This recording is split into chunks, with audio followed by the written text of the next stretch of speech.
మరొక అంశం sir, Kolikapudi bomb వేటు తప్పదా, ఎంపీ మాట ఏమిటి? సో ఇది నిన్న కొలికపూడి శ్రీనివాసరావు గారు ఉమ్మడి కృష్ణా జిల్లా తిరువూరు ఎమ్మెల్యే, తెలుగుదేశం ఎమ్మెల్యే, ఆయన 5 కోట్ల రూపాయలు టికెట్ కోసం ఎవరైతే ప్రస్తుతం విజయవాడ ఎంపీగా ఉన్న కేసినేని చిన్ని గారు ఉన్నారో వారికి ఇచ్చానని అని చెప్పేసి కొన్ని ట్రాన్సాక్షన్స్ ఓపెన్ చేయటం, ఇది ఒక్కసారిగా బగ్గుమంటాం, చంద్రబాబు నాయుడు గారికి కూడా ఈ అంశం తెలియటం, ఆయన కూడా సీరియస్గా ఉన్నారనేటువంటి వార్త ఈయన మీద వేటు పడుతుందని తెలుగుదేశం సోషల్ మీడియా మరి విస్తృతంగా కొలికపూడి గారిని టార్గెట్ చేయడం. వేటు పడుతుందని కాదు, పడాలి అని.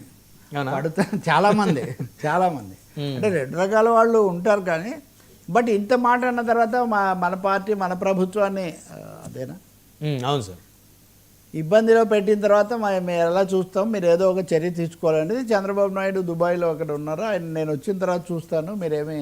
అందుకని ఈరోజు పొద్దున కొలికపూడిని ఆ అధ్యక్షుడు పల్లా శ్రీనివాస్ తన పిలిచారు కార్యాలయానికి. కానీ నిన్న చర్చ జరుగుతుండగానే, అంటే ఎంత ఫోకస్ ఉందో చూడండి, అప్పటికే సమాచారం రావటం, వద్దు నేను వచ్చాక చూసుకుంటాను మీరు మాట్లాడొద్దని ఆయన చెప్పారు, అందుకని ఆగిపోయారు అన్నారు. ఈయన కూడా ఈరోజు బయలుదేరాను కానీ నాకు వద్దన్న తర్వాత ఆగిపోయానని చెప్తున్నారు. సరే, ఈ రాజకీయమైన జరిగే ఈ ప్రహసనాలన్నీ జరుగుతుంటాయి, కానీ ఇంత దారుణమైన పరిస్థితి గతంలో ఎప్పుడు లేదు.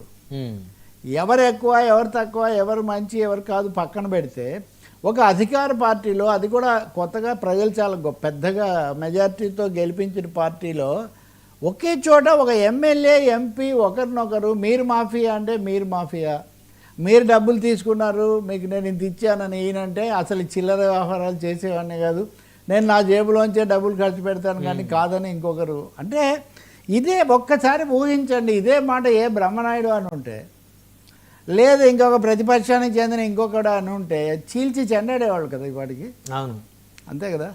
లేకపోతే ఉద్దేశాలు ఆపాదించుండేవాళ్ళు కదా. ఇదంతా అదే అది ఇది అని రకరకాల ముద్ర. సాక్షాత్తు తెలుగుదేశం ఎమ్మెల్యేనే చెప్తున్నాడు, తెలుగుదేశం ఎమ్మెల్యే. ఈయన మొదటిసారి కూడా కాదు కదా, ఇది వరకు ఒకసారి నిరాహార దీక్ష చేశాడు, ఇంకోసారి మీడియా దగ్గర సమస్యలు వాళ్ళతో కూడా వివాదము, ఇంకొకసారి ఈయన్ను పిలిచి మందలించిన తర్వాత ఉన్నారు, ఇంకొకసారి హెలిప్యాడ్ దగ్గరికి వెళ్ళి ఎంతగా దగ్గరికి చేరిన చంద్రబాబు నాయుడు గారు అలా దూరంగానే పెట్టారు. ఇవన్నీ అనేక దశల్లో తన అసంతృప్తిని దీన్ని ఆయన చెప్తూ, రేషన్ షాపులకు సంబంధించి అధికారుల మీద హెచ్చరికలకు సంబంధించి తమాషా. అంతకుముందు మళ్ళీ కేసీఆర్ చిన్ని నాకు టికెట్ ఇప్పించాడని ఈయన కొంత చెప్పారు, నిన్న కూడా చెప్తున్నారు. అప్పుడైతే చెప్పాను నేను, చాలా పేర్లు వచ్చినప్పుడు నా పేరుకు ఆయన మద్దతు ఇచ్చాడు కాబట్టి నాకు రావడానికి దోహదపడింది ఇంతవరకు. కానీ అసలు ఈ చర్చ ఎందుకు వచ్చింది? ఆయన తన దీనిగా అదేమంటారు, తన ఫోన్ మెయిల్కు, అవును తన సోషల్ మీడియాలో ప్రొఫైల్, తన ప్రొఫైల్కు ట్రాన్సాక్షన్ ఎన్ని డబ్బులు ఇచ్చానో ఎంపీకి అది పెట్టుకోవడం అంటే, ఆయన కావాలని దీన్ని బహిరంగంగా వివాదం చేయదలుచుకున్నాడు. ఆయన చాలా గాయపడినట్టుగా. అంటే ఆయన అజెండా ఉందంటారు సార్ ఆయనకి, కొలికపూడి గారికి? అజెండా లేకుండా ఎలా ఉంటుంది? ఏమి అజెండా మీరు అనేటట్టుగా ఇప్పుడు వేరే పార్టీ అజెండా అని వీళ్ళు. గతంలో రఘురామకృష్ణరాజు గారు వైసీపీలో ఎలా ఉన్నారో ఆ విధంగా ఏమన్నా ఇంకా ఆ విషయంలో ఆ పాత్ర అయినా ముందే దక్కించుకున్నారు. ఎందుకంటే అనేక సార్లు ఏ ఒక్కరికంటే ఎక్కువ చర్చ ఈయన మీద జరుగుతూ వచ్చింది, అందులో ఇంకేం సందేహం లేదు. కానీ ఇప్పుడు 5 కోట్లు ఇచ్చాను, 5 కోట్లలో ఇంకో 3 కోట్లకు లెక్క చెప్పాల్సినట్టుంది, మిగిలినవన్నీ అందులో అదే మళ్ళీ నేను చెప్తానని కూడా అన్నారు.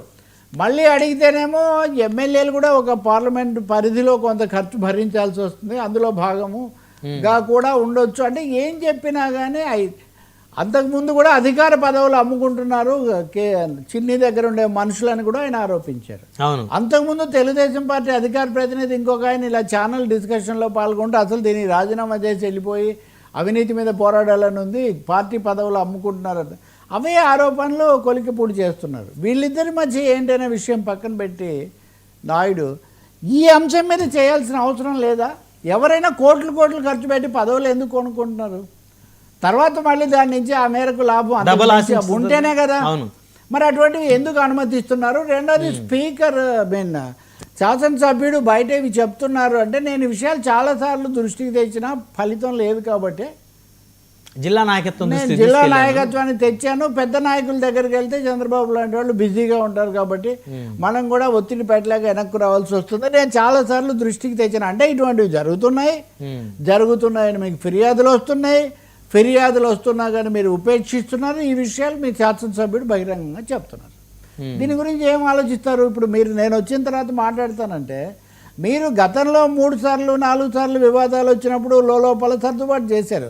కానీ ప్రజలకేం జవాబు చెప్తారు? ప్రజలకేం చెప్పక్కర్లేదా? ఇప్పుడు ఆ ట్రాన్సాక్షన్స్ మాట ఏంటి అసలు? ఎంపీ కూడా ఇందులో ఇంకో మాట, ఉమ్, వైసీపీ టీడీపీ మధ్యలో చాలా బగ్గు అందరూ అనుకున్నారు.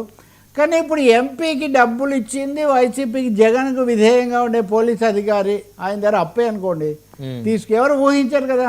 అవును, ఇప్పుడు ఆ పేరు కూడా చెప్తున్నాడు ఆయన చర్చల్లో. అవును, ఆ సునీల్ కుమార్ అనే ఐపీఎస్ ఆయన పేరు కూడా చెప్తున్నారు.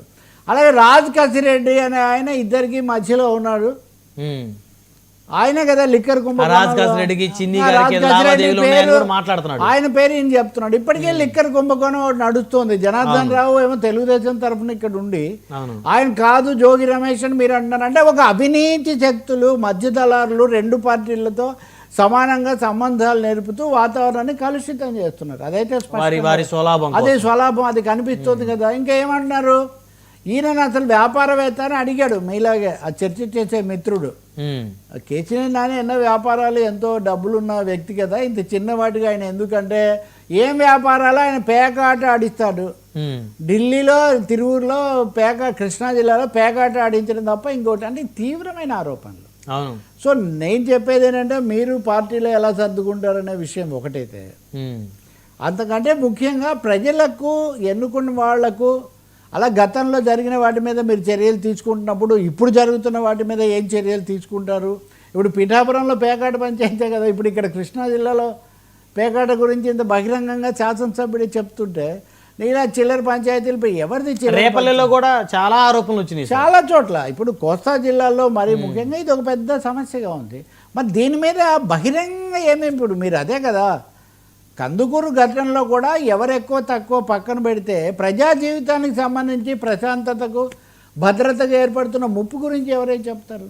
కాబట్టి నా ఉద్దేశంలో ఇద్దరు చెప్పేవి విని పార్టీ పరంగా మీ నిర్ణయాలు మీ పార్టీ అంతర్గతం, కానీ ప్రభుత్వ పరంగా ఏం చర్యలు తీసుకుంటారు, ఇటువంటి ఆరోపణలు ఎందుకు వస్తున్నాయి, వీటిని ఎలా ఆపుతారు, ఈ జవాబు అయితే రావాల్సిన ఒక అవసరం ఉంది. నిప్పులేందే పొగరాదని ఏది అవతల వాళ్ళకి వస్తేనేమో చాలా చెలరైపోతాము, మా మీదకి వస్తే మటుకు మాఫీ చేస్తామంటే అది కుదరదు. అవును, ఇట్ డిజర్వ్స్ ఏ రిప్లై. దీనికి ఒక సమాధానం రావాల్సి ఉంటుంది. కొలికపూడి కూడా ఎందుకైతే మొత్తానికి ఆయన ఇమ్మడలేకపోతున్నారు అనేది కూడా బహుశా ఎక్కువ కాలం ఇష్టం లేని కాపురం కనిపిస్తుంది. ఆయన అడిగారు కూడా, మీరేంటి అన్నిటికీ తెగించడినట్టే ఉన్నారు కదా అంటే దాదాపు అదే పద్ధతిలోనే ఆయన మాట్లాడుతున్నారు. పిల్లి మెడలో గంట కట్టేవాడు ఒకటి ఉండాలి కాబట్టి నేను కట్టాను అంటున్నాడు. సో గంట కట్టాక పిల్లి ఎలుకని మింగుతుందా లేదా మనకు తెలియదు. రైట్, మరొక అంశం సార్, జగన్ మాట